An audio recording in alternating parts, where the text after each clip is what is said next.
Hi all, and welcome to the second episode of my comprehensive guide to Baldur's Gate 3. The first episode concentrated on the game mode you should be playing depending on various factors, and then you have a little cinematic and you're presented with a screen that looks similar to this. As a reminder, I am playing on desktop PC using a controller, so if you're on console this may look similar to you. If you're on mouse and keyboard PC, you'll be presented with this screen. I prefer the controller setup because the heads-up display is actually slightly bigger and easier to manage. However, for the purposes of this explanation, most of the time I will stay in the keyboard and mouse because it presents the options more easier to explain.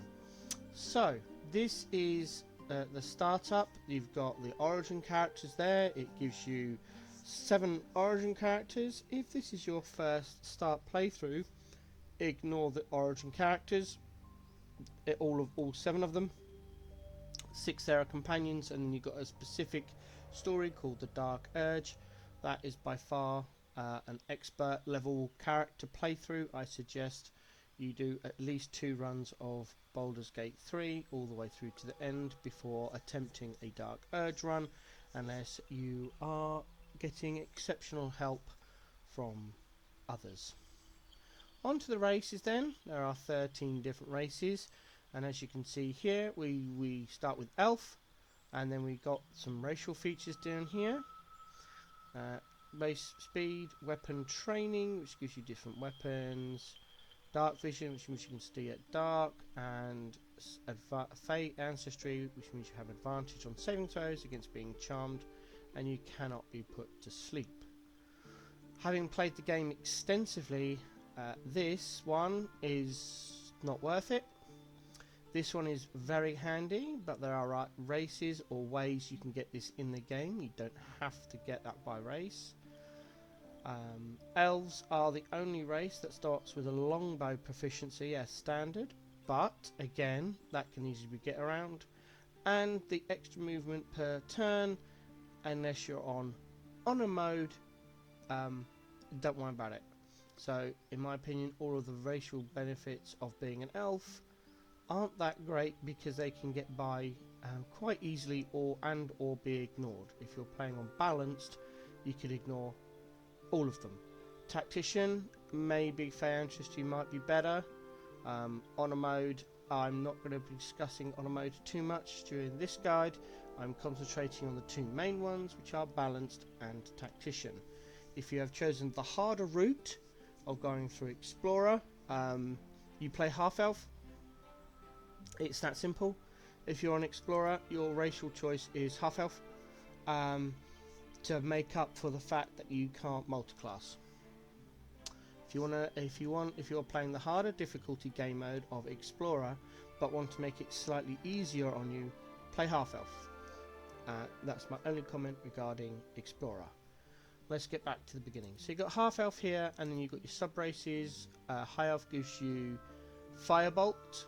If you take firebolt, remember you have to have an intelligence of at least 14, otherwise firebolt is completely useless because it is an int based skill, as it says in the description.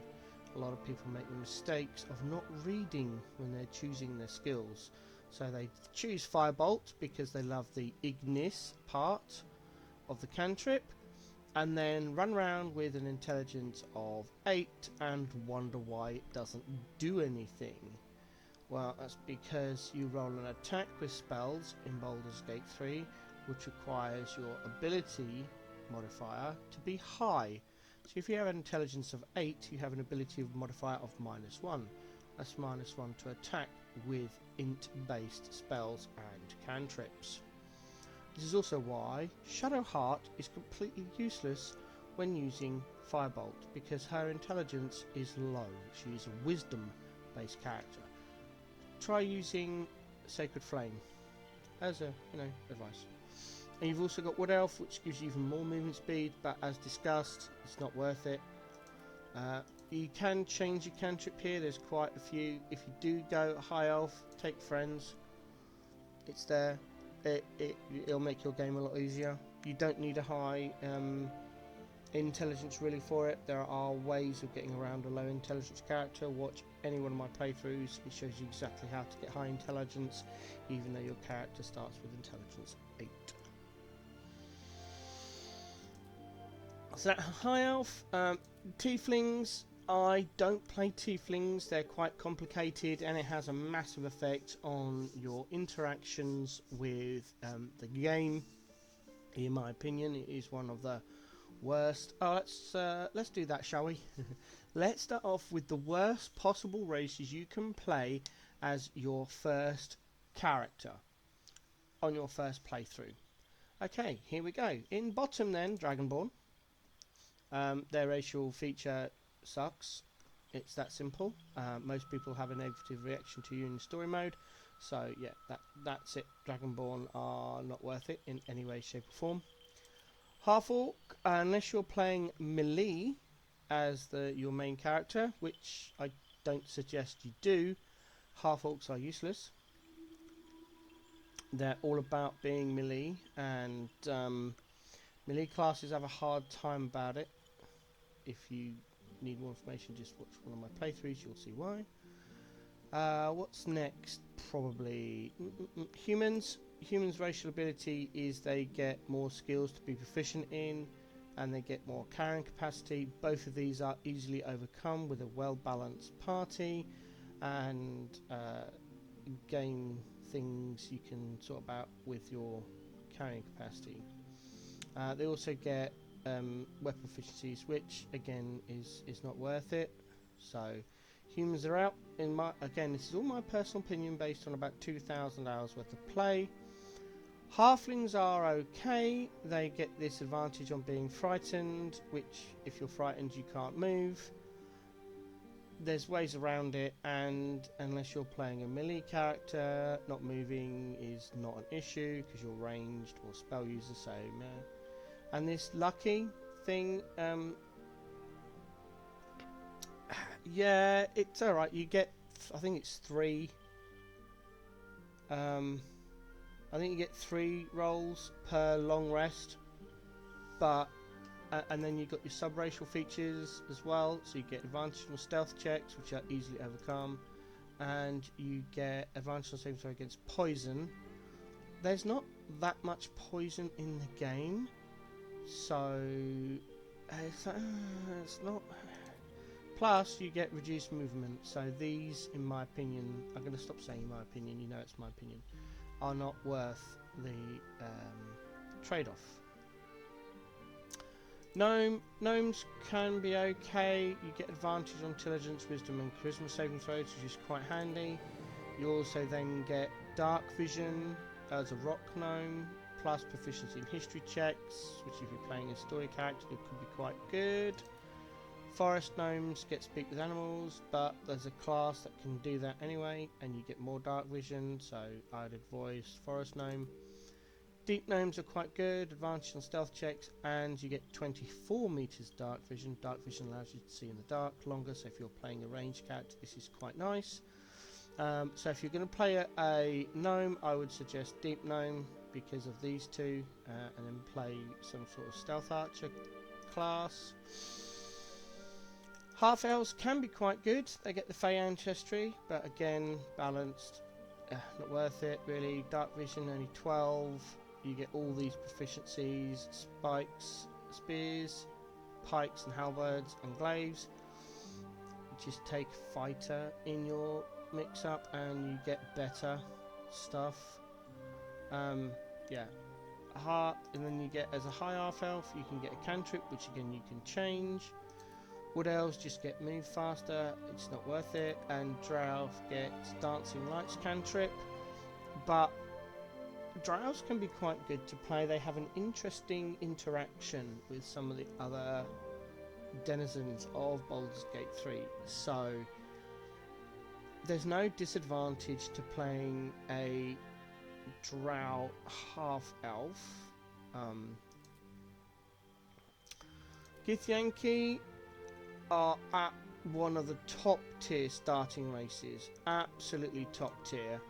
they get this ancestral knowledge, which is it's so good. You put it on wisdom at the end of a long rest, and yeah, you get mage hand as a cantrip, which I believe resets on a short rest. You can't do it all the time, but still. And you get a ton of proficiencies, plus you get to use all the Githyanki gear. There's a ton of it in the game, and it is quite overpowered. So if you want to play a race that is quite overpowered at the beginning of the game, and pretty much all throughout, then Githyanki is the race to go. I think I've covered everything else. Drow, if you go Drow, full Drow, you get all the same stuff as Elf, plus superior dark vision. You get some training as well with hand crossbows, which is quite good if you want to play a dual wielding hand crossbow class. And you also get dancing license cantrip, which please note is a charisma based cantrip. In my experience, this sorry about that, dancing lights isn't that great. If you do go Drow, you take Saldarian Drow. They're the good aligned Drow. Loth are the evil aligned Drow. Your choice. Then we go on to the dwarves. We're going to go, and dwarves get a ton of stuff. So they get the poison thing, they get dark vision, they get battle axe, hand axe, light hammer and warhammer, which can be ignored. None of those weapons are any good. They do get reduced base racial speed. Gold dwarves then get hit points, which looks like really good, but you only have 12 levels in the game, so you get 12 extra hit points. It's not worth it. Shield dwarves get this proficiency with light and medium armor, which as a racial benefit sucks. You just take one level in fighter and you get more than that. And then if you've seen any of my playthroughs, you go with the superior best race in the game. You go Dwergar dwarf. You're a dwarf, so you get the dwarven resilience of poison staff, you get dark vision of 12, you get all the dwarven combat training, you get the reduced movement speeds, but then as a Dwergar you also get superior dark vision, which is awesome if you're playing any sort of ranged based character or support spellcaster. And then you also get advantage on illusions, being charmed or paralyzed. There is a lot of paralyzation in the game, and as the main face of your team, if you are paralyzed, it can be quite nasty. So that's all the races. A quick overview if you like, or maybe not, depending on how in depth you want it. Let's go to class. So we start at the top. We'll start with the ones that are really bad to start off with, based on the availability of the gear in the first, depending on how quick you play, Act 1, the first 2/3 of the game. Some gear is really hard to come by, so it makes playing that class really hard. So we and probably people might not like this, but we knock out Wizard, Sorcerer, Warlock, they're all gone. Paladin, don't do it. Druid, don't do that either. So 1, 2, 3, 4, 5 start classes are gone. You never main a Rogue as your main class. Rogue class is a multi-class. You put 3/4 levels in it and that's it, you're done. There's nothing benefit above level 4 in Rogue. These are spellcasters. They're primarily damages by spells, which require a long rest to get their spell slots back. Apart from a warlock, they just don't. They don't have any gear. You need spell, ranged attack, spell save, DC, difficulty check, and that gear doesn't even start appearing, or a decent versions of that gear doesn't start appearing until Act 2. So you've got to play on average 30 plus hours of the game before you can actually get gear for these 3 classes. Paladin is a difficult class to play because you have to swear on oath to a god, and if you break the oath, you break your class and you have to pay multiple thousands of gold to get your class back.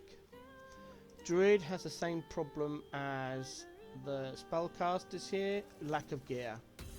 If you play a shape-changing druid, fine, that's great, but your gear doesn't start appearing until the end of Act 2 / at the beginning of Act 3.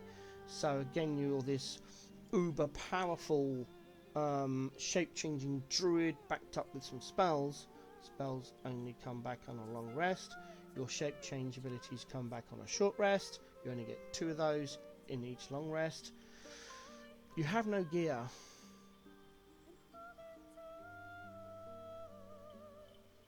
You don't get any gear. The game is designed with the way the developers have designed it, and access to the druid class doesn't really happen until the beginning of Act 3, so that's where all the gear is. That's why starting off as a druid isn't advisable. There is a process in the game where you can change your class later on, so if you're interested in playing a wizard, warlock, sorcerer, paladin or druid, play something else until the beginning of Act 3, and then you can redo your character. It's called respec. You can respec your character into whatever class you like because you'll have the gear to then go into that class. Fighters are great, especially if you're playing a Githyanki. Githyanki fighters are one of the most overpowered classes in the game. You can just go Githyanki, 12 levels in fighter throughout the game process. You won't get to level 12 until near the end of the game, but you know, whatever. It is absolutely great. Monk is similar to fighter. Githyanki or a companion spec'd into a monk is great. You yourself as a monk can be done. I've seen it done. It's not that great. Again, you suffer the problem of getting your really good gear until Act 2 / the beginning of Act 3.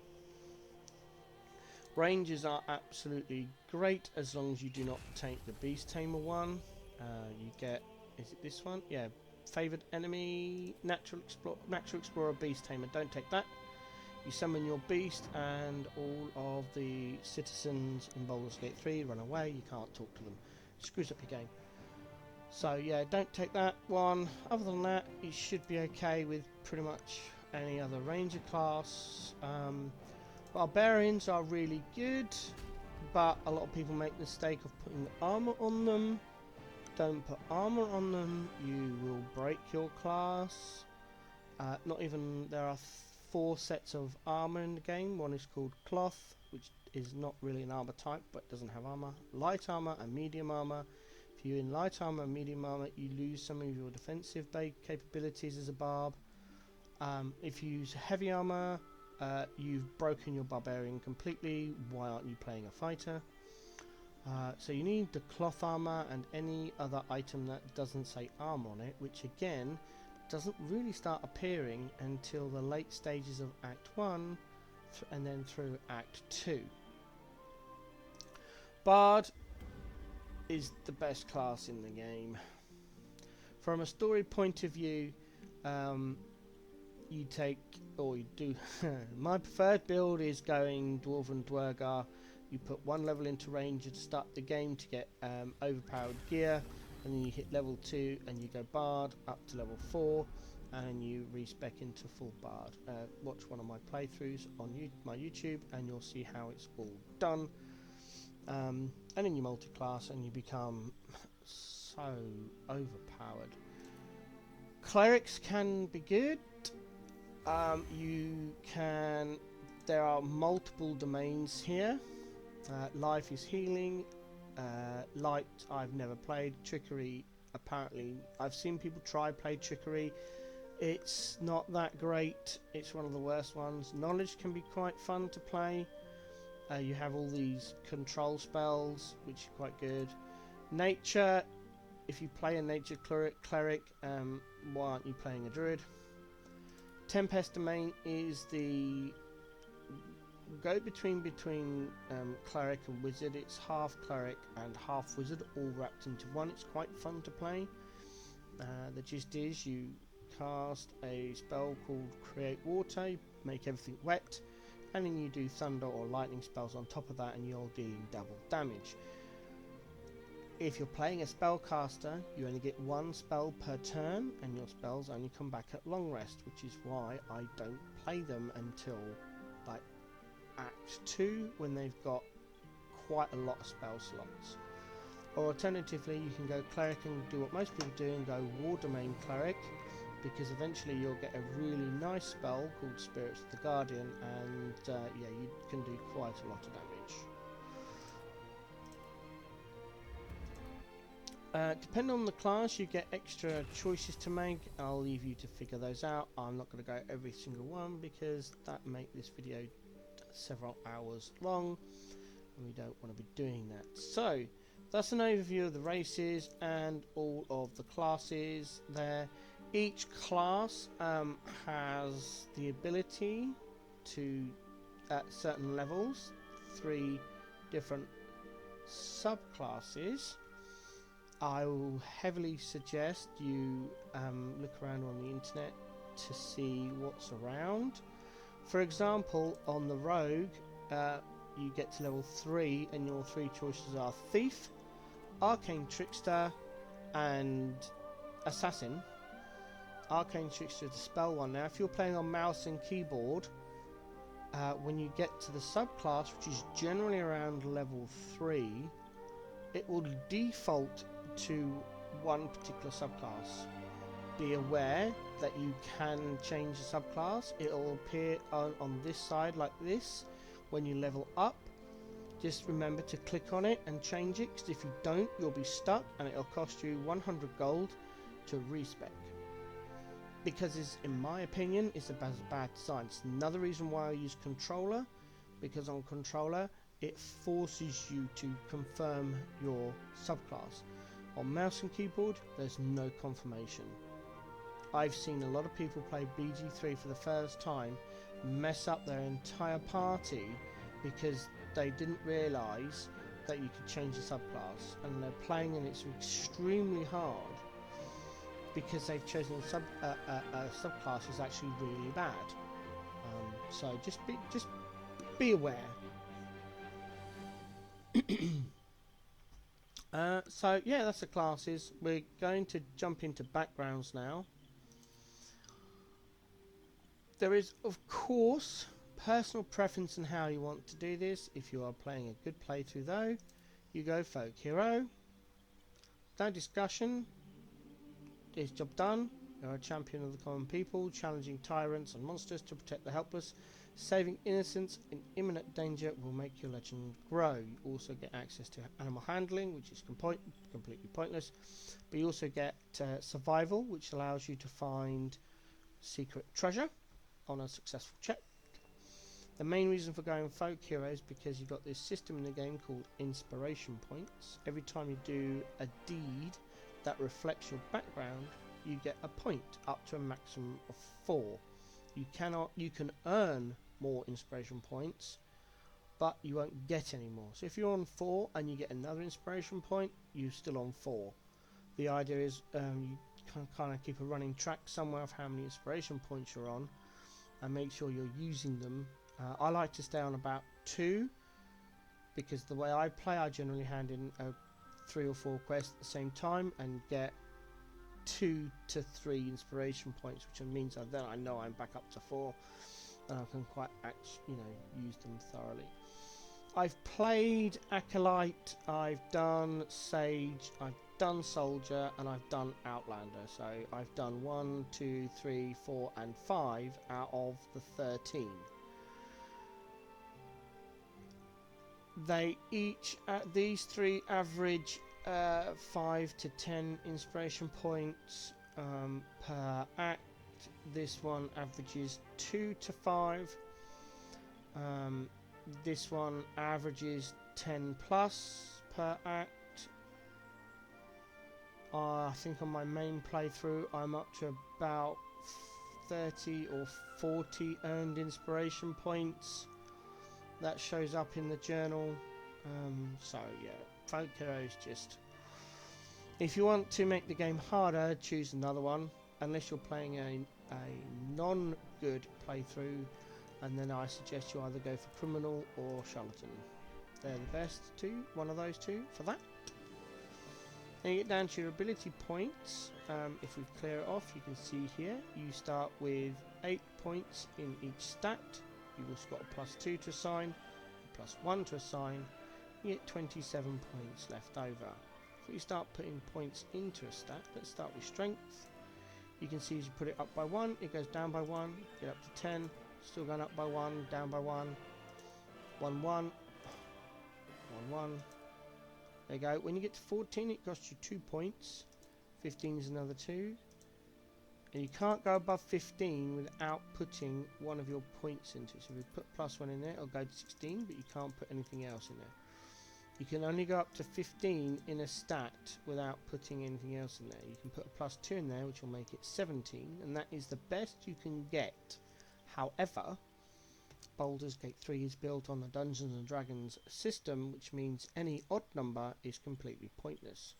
So when you're doing your stats, let's do my starting build. Where is it? Mage Breaker, Ranger Knight, that's the one. Favoured enemy, fire, background, folk hero, ability points, clear. Let me just open up a file. Oh, wasn't expecting me to do this live on this recording, but it's fine. I can just open a file.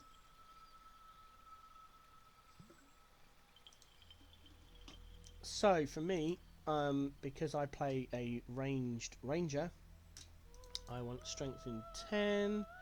I put my +2 in dexterity and take that up to 14. Constitution becomes 14.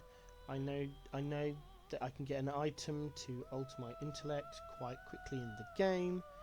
We put the +1 down into charisma. We take our wisdom up to 10 for saving throw purposes. And then we take our charisma up to 16 because this is based on your interactions with the characters in the game. I've made a mistake somewhere. Oh, there it is. That should be 16. There we go. So I've got my dexterity of 16, so I got my armor class goes up because I'm wearing light armor. I get better damage with my ranged weapon, in this case it's a bow, and I get extra damage and easier to hit with certain weapons in the game, and they're the weapons I use because, you know, Constitution for hit points, and then like I said, charisma for all the chatty stuff we're doing in the game. So you can see here it gives me a list of skill proficiencies. Based on the choices I've made, I have stealth, history, nature, animal handling, perception and survival. Survival, perception and stealth at the start of the game are the most important skills that you will need. So that's it. Once you've done that, I'm going to switch to controller now.